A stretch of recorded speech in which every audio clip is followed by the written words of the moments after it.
দিল্লীত 8ত আহিব, অসমত কোনদিনা আহিব এইখিনি আমি ঠিক কৰিম।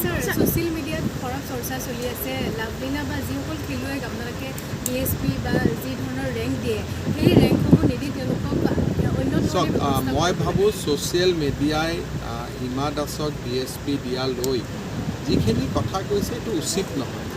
PV সিন্ধুকো অন্ধ্ৰপ্ৰদেশ গভৰ্ণমেণ্টে ভাল পদবী দিছে আৰু সেই ধৰণে মণিপুৰত মীৰাবাইক এডিশ্যনেল SP দিছে।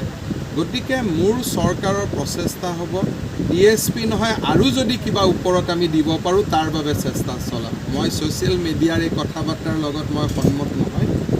তেওঁলোকে বেলেগ লাইনত কৈছে। হিমাই অসমৰ কাৰণে প্ৰচণ্ড নাম কঢ়িয়াই আনিলে, এতিয়া লাভলীনাই অসমৰ কাৰণে প্ৰচণ্ড নাম কঢ়িয়াই আনিছে। এই দুইজনক মোৰ শক্তিয়ে যদি পাৰে মইতো DC কৰি দিওঁ, কিন্তু মোৰ শক্তিয়ে নোৱাৰে কাৰণে মই নোৱাৰোঁ, বেলেগ কথা।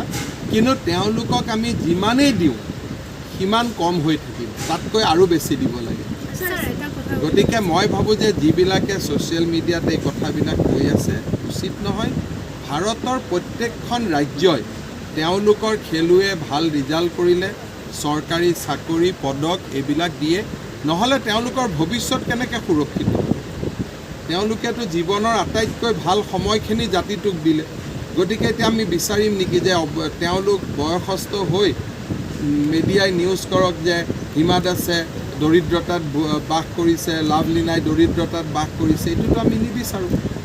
গতিকে ছ'চিয়েল মিডিয়াৰ গোটেই কথা বাৰ্তা মই নিৰন্তৰভাৱে প্ৰত্যাখ্যান কৰিছোঁ আৰু লাভলীনা আৰু হিমাক যিমানেই আমি দিওঁ সিমানেই কম বুলি মই অনুভৱ কৰোঁ।